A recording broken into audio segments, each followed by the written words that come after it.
برای خاطر خدای مقدار از این دخترها فاصله بگیرید برادرها. جهات تقوایی و ورعیتون رو حس کنید. ما اینقدر جوان داریم توی دبیرستان ها و دانشگاه نگاه نمی کنن بی دختر. جوان هستن تو همین تهران نگاه نمی کنن. ای جوان های عزیز، تحصیل می کنید یا بیبند و باری؟ درس می خونید یا مثلا گفتن به دختر مردم یاد می گیرید؟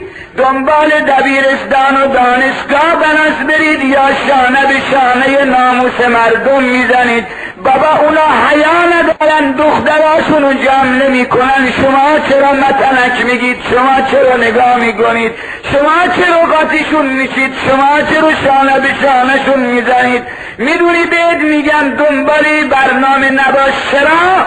به جهتی که یه وقت میبینی تو همین خیابون امیریه یا بالاتر یا پایینتر یا تو خیابونای تهران همون ساعتی که شما دنبال شهمد و شهمد رانیدی تو همون خیابون مهدی فاطمه داره قدم میزنه.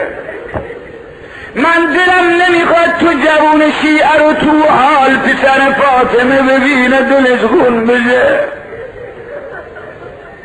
به خدا نفرین امام زمان لازم نیست. کدورت قلب امام است نفرینه، تأثر قلب امام زمان نفرینه.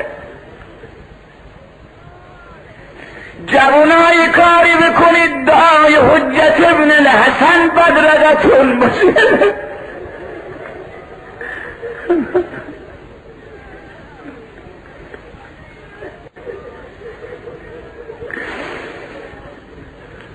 جوانهای عزیز یک کاری بکنید خوشحالی امام زمان بدرقتون باشه. مادرها خواهرها یک کاری بکنید خوشحالی زهرا پشتیبانتون باشه.